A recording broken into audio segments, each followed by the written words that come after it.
नमस्ते दोस्तों, मैं रेणु साहू जो आज मैं अपने घर खलकटा में हूँ, उत्तर 24 परगना में। आज मेरी ट्रेन थी मुंबई के लिए, लेकिन मैंने ट्रेन नहीं लिया क्योंकि कल मेरे घर पे बम चला है। कुछ मुस्लिम लड़कों ने आकर मेरे घर पर हमला किया है।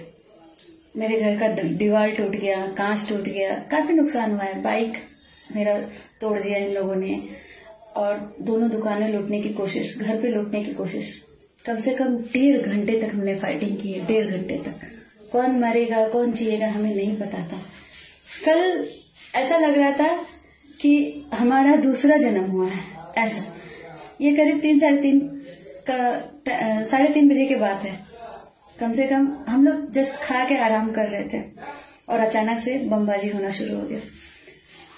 मेरा घर जो है वो मदरसा से बिल्कुल पास में है, सटा हुआ है।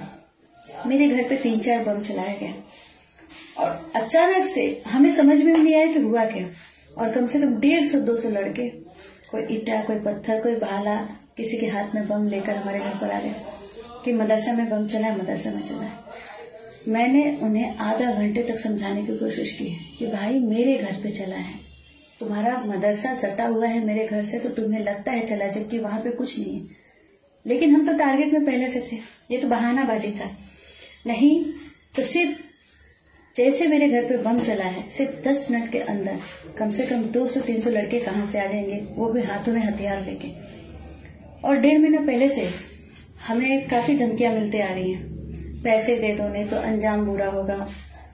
और हमें ही नहीं, कई दुकानदारों को, कई हिंदुओं को यहाँ धमकी मिल रहा है कि अगर 1 लाख दोगे तो आप दुकान चला सकोगे, 50,000 दोगे तो जैसे जिसकी औकात। हमसे भी 20,000 मांगा गया था। हमने 1.5 महीने तक उसके लिए फाइटिंग किया। फिर जाकर हमने कंप्लेन किया कई जगह कि सर ऐसा ऐसा हो रहा है।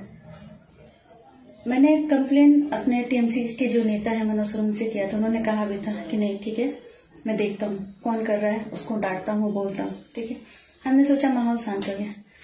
लेकिन जो हमने कंप्लेन किया उसके जलन में लोगों को इतना गुस्सा आ गया, मुस्लिम पार्टी को इतना गुस्सा आ गया कि उन्होंने हमारे घर के पीछे साइड में बम चलाया, ताकि ये बहाना मिल जाए कि मदरसा में किसी ने बम चलाया है और हम आपको मारेंगे। और उस बहाने से हमारे घर में पूरा तोड़ फाड़ किया, हमारे दुकान लूटने की कोशिश की, हमारा बाइक तोड़ दिया, घर में कांच तोड़ दिया है, हमें मारने की कोशिश की गई, हमारे छत पे चढ़कर गेट तोड़ने की कोशिश की गई।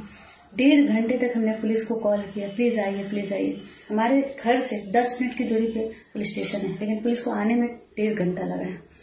हमें नहीं पता था हम जिएंगे कि मरेंगे। इस माहौल में हम जी रहे हैं। मतलब ये सिर्फ मेरे साथ नहीं है, हर एक हिंदुओं के साथ हो रहा है, हर एक हिंदुओं के साथ। हिंदुओं को पता नहीं है कि कौन जिएगा कौन मरेगा। कलकत्ता इंडिया पाकिस्तान का बॉर्डर हो चुका है। मतलब समझ में नहीं आ रहा कि क्या हो रहा है। हम अपने राष्ट्रीय देश इंडिया में जी रहे हैं कि हम इंडिया पाकिस्तान के बॉर्डर पे जी रहे हैं। कलकत्ता एक शांत एरिया था, लेकिन आज बमबाजी में, गुंडेगर्दी में नंबर 1 हो चुका है। ये सब कैसे शांत होगा? हम अपने प्रशासन से पूछ रहे हैं कि एक साधारण इंसान वोट क्यों देता है? इसलिए ना कि ये उसका अधिकार है, प्रशासन से उसको सपोर्ट मिलेगा इसलिए। चाहे जीते टीएमसी, चाहे जीते बीजेपी, हम साधारण लोगों को क्या करना है? कोई भी जीते, जो जीते, जो मेरा आज का नेता है वही मेरे लिए नेता है, वही मेरे लिए कुछ करेगा। हमें पार्टी पौवा से, हमें प्रशासन से कोई मतलब नहीं है। लेकिन ये कुछ गुंडे जो हैं, चाहे वो मुस्लिम पार्टी के हो, चाहे वो हिंदू पार्टी के हो, ये क्यों समझ लेते हैं कि हम जीते हुए हैं? टीएमसी जीते तो मुस्लिम समझते हैं हम जीते हैं, बीजेपी जीते तो हिंदू समझते हैं कि हम जीते हैं, और उस पर अत्याचार करने लगते। ये पता है कल का जिसने बम चलाया और मेरे घर में तोड़ फोड़ किया है, कुछ मुस्लिम टपोरे लड़के थे। उन्होंने किया है ये सोच के कि हम अपना दाव दिखाएंगे, हम जीते हैं तो हम अत्याचार करेंगे, हम यहाँ पे गुंडागर्दी करेंगे, हम वसूली करेंगे, हम अपना राज चलाएंगे। क्या चाहते हैं?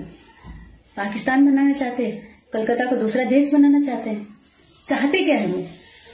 कुछ ऐसा नहीं कि सारे मुस्लिम, जो साधारण मुस्लिम चाहे साधारण हिंदू है ना, वो यही चाहता है कि भाई शांति बना रहे, क्योंकि हमारे घर से अगर हमारा कोई भी बच्चा मरता है या हमारा कोई भी नुकसान होता है तो उससे क्या होता है कि हम देखो साधारण लोग होते हैं ना, कमाने में और खाने में विश्वास रखते हैं। अगर उनका नुकसान होता है ना तो उसकी भरपाई करते करते उन्हें पता नहीं कई साल निकल जाता है।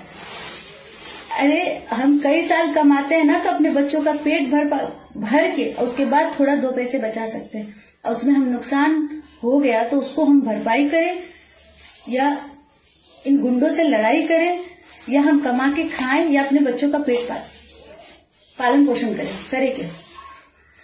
तो प्लीज हम साधारण लोगों को, हमारे प्रशासन से ये रिक्वेस्ट है कि ये कब तक चलेगा? ये हिंदू मुस्लिम की लड़ाई, ये इंडिया पाकिस्तान का बॉर्डर, ये सब कब तक चलने वाला है? प्लीज आप लोग इसको शांत कीजिए। ये मेरी ही आवाज नहीं, हर उस साधारण इंसान की आवाज है जो इस चीजों से परेशान हो चुका है। आज मेरे घर पे बम चला है, कल किसी के घर पे चलेगा। आज मेरा घर का नुकसान है, कल किसी और का नुकसान होगा।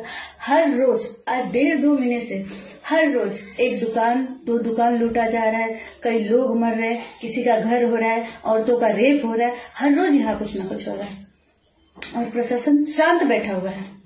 किससे बोले हम? कौन सुनेगा हमारी आवाज? कहाँ जाए हम? 1.5 घंटे में तो हमारे घर पे पुलिस आई है। क्या करें हम? किससे बात करें?